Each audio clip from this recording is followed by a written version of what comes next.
Сегодня в стране День тренера. Праздник неофициальный, но в спортивном мире его отмечают. В спортшколах Чувашии работают почти 950 дипломированных наставников. И, как считает мой коллега Вячеслав Ильин, большинство из них заслуживают и теплых слов, и внимания. Для большинства участников 5-го спортивного класса 7-й общеобразовательной школы города Чебоксары борьба – это пока еще только игра. Хотя некоторые из них уже мечтают о высоких спортивных вершинах, достичь которых им помогает тренер. В карьере заслуженного тренера Чувашии Светланы Константиновой нынешний сезон уже 15-й. За это время выпускница Чебоксарского училища Олимпийского резерва успела не только получить высшее образование, но и подготовить одного международника и 5 мастеров спорта страны.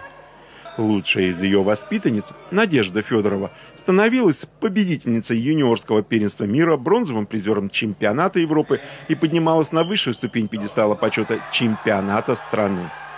В 2014 году за успехи учеников Светлана Константинова получила звание заслуженного тренера Чувашии. Но так уж устроен большой спорт.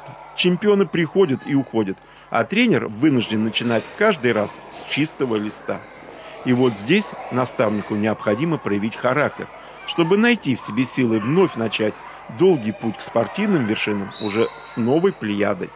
Это у нас как бы получается первая стадия отбора для организации спортивного класса. Поэтому нам выделил директор школы, 7-й школы как раз класс, и мы с ним работаем. А следующий учебный год уже планируется профессиональный отбор. Светлана Геннадьевна молодец, спускаясь с тех вершин, опять набрала новую группу, новый мальчик, новых девочек. И начиная, получается, с нуля опять. Опять, я думаю, она, конечно, своей трудоспособностью, я думаю, она достигнет тех же результатов. Из этих молодых мальчиков и девочек, я думаю, это она будет подготовить будущих наших чемпионов Европы, чемпионов России, которые будут прославлять нашу Чувашскую республику. Вице-президент профильной республиканской федерации Иван Григорьев после ухода с борцовского ковра и сам поработал тренером. Его присутствие на тренировке учащихся 5-го спортивного класса 7-й общеобразовательной школы – это не визит в вежливости, а смотр резерва. В группе 25 юных спортсменов, из которых 10 девочки. Для большинства это первое знакомство с вольной борьбой.